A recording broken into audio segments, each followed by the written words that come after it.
If you're watching this and happen to be a fan, haha, of electric fans, I should probably preface this video with a warning. What you're about to see might lead to uncontrollable excitement. At the very least, it's pretty darn cool. Hello there everyone, uxwbill here once again, and I've stalled long enough, I might as well show you my latest find from one of the local junk stores in my area. I happened to be driving by, saw that they had the open sign out, thought that I'd duck in and see what they happened to have. I didn't even have to go that far because these things were sitting right on the sidewalk. What are they? Well, feast your eyes upon these things. Are these not totally and completely what awesome is made of? Here we have two little Lakewood Engineering and Manufacturing Company baby box fans. One of them is slightly bigger than the other. I figure that since bigger is always better, I might as well start with the larger of the two first.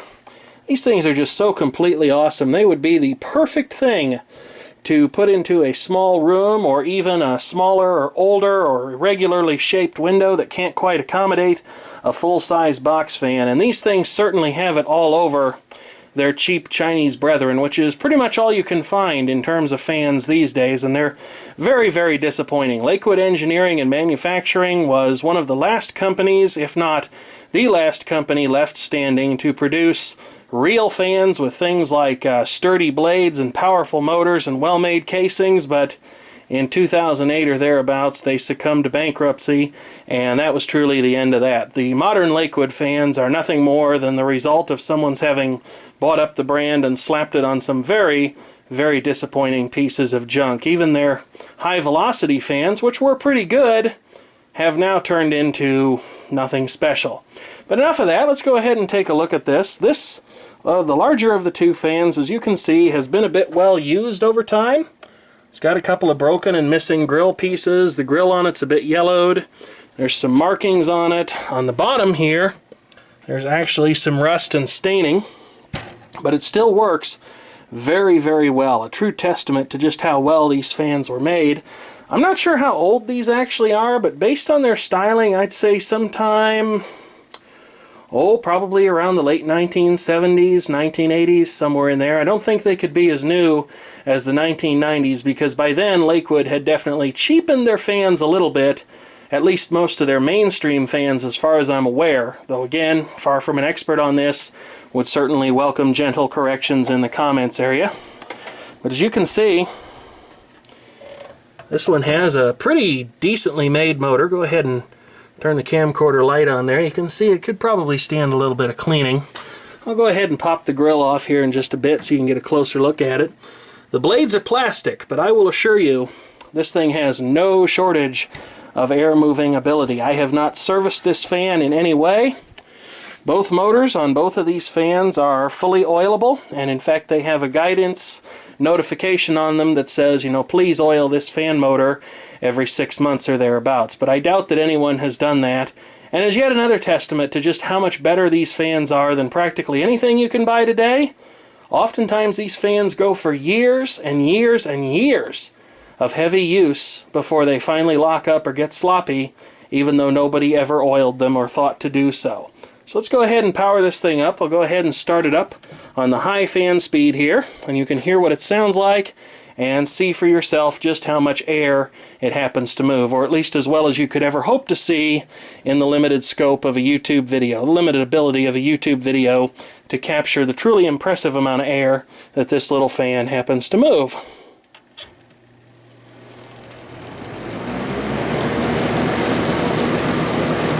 Got a little bit of vibration in it, but not bad. It certainly doesn't dance a jig on the table or anything like that. And it does move quite a bit of air. Headphone users, look out.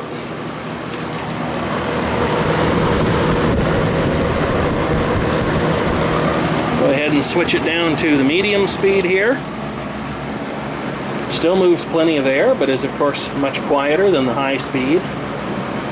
And then the perfect speed for using this thing at night when you're trying to sleep but want a little bit of fresh air in your room, low fan speed.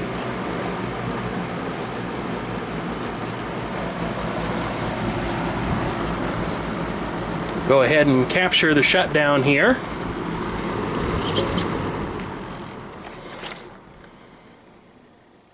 Try not to fall while I'm at it. As you can see, those bearings would give the appearance of being in excellent condition. But like I said earlier, it's cheap insurance to just go ahead and pop the grills off, clean the dust off the motor, and oil things up a little bit. I do think that maybe the larger of the two fans has been rewired at some point in its life, because the cord has been run through the rear near the grill instead of the hole that Lakewood undoubtedly would have provided for the purpose of routing the cord, and which is in fact used on the smaller of the two fans. Speaking of the smaller of the two fans, let's go ahead and fire it up real quickly. This one has a lot less signs of use and wear. None of the slats in the grill are broken, though the grill is a little bit discolored. It might respond well to a treatment with Retro Bright.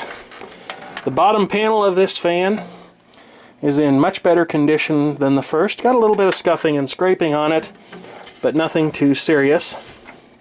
So go ahead and power this thing up, and you can watch it spin up, and this thing moves a pretty healthy amount of air too. In fact, the motors in these two fans actually look to be very similar, if not completely the same.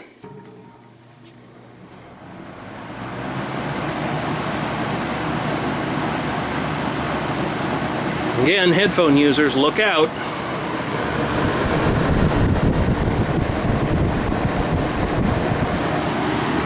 Go ahead and kick things down to the low speed here. This one runs a little faster on low than the larger of the two, but that's to be expected. The blades are obviously a bit smaller, less load against the motor. Speaking of the motor, go ahead and take a look at the motor on this particular example. Definitely could stand to be cleaned.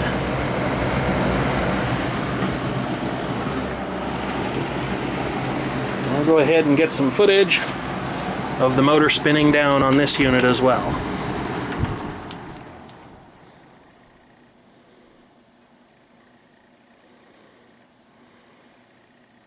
I'd say these things were a heck of a deal for the $8 that I gave for the pair.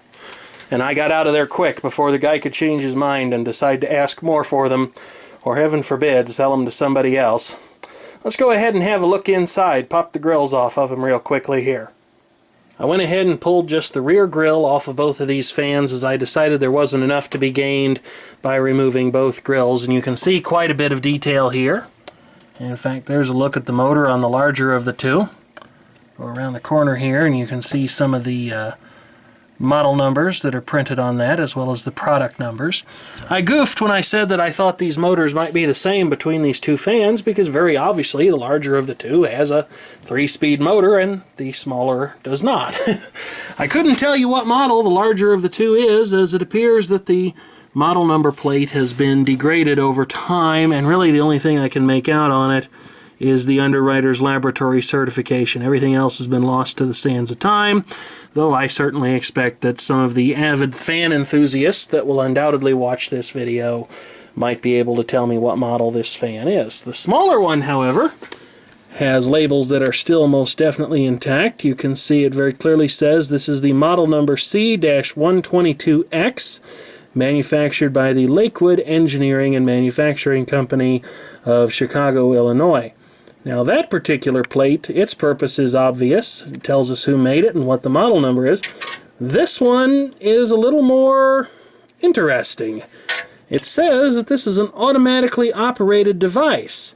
I think somebody might have slapped that sticker on there by mistake, or maybe it's there as part of some legal formality or technicality or something like that, because there is nothing so complicated going on here, unlike some fans that actually could be automatically operated, as they have some sort of thermostat. Here's the information plate off of this motor. Again, you can see just a simple 2-speed motor. Oil ports that I just went ahead and doctored up on both fans. And then finally, the information plate on this motor as well. There's a little number down there. I don't know if that might be a date code, the year and the week, or the year and the month. There's something similar on this motor as well, but it's not as readily deciphered. Go ahead and just give these a run-up with the back covers off so that you can hear the motors up close and personal. Go ahead and start this one up on low speed.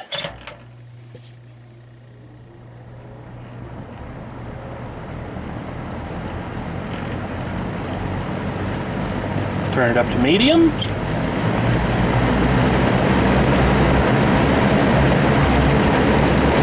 Ultimately, high.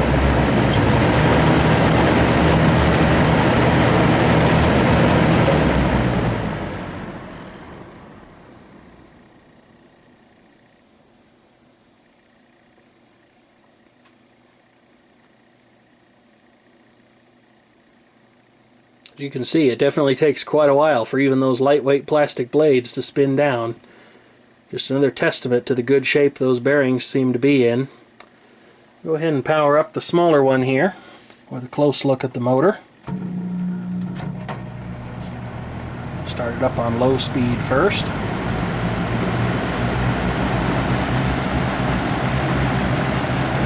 Step it up to high.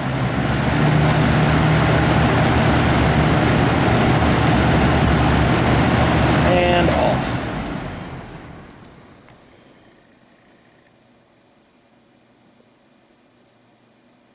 Thank you for watching, and feel free to leave a comment if you have one.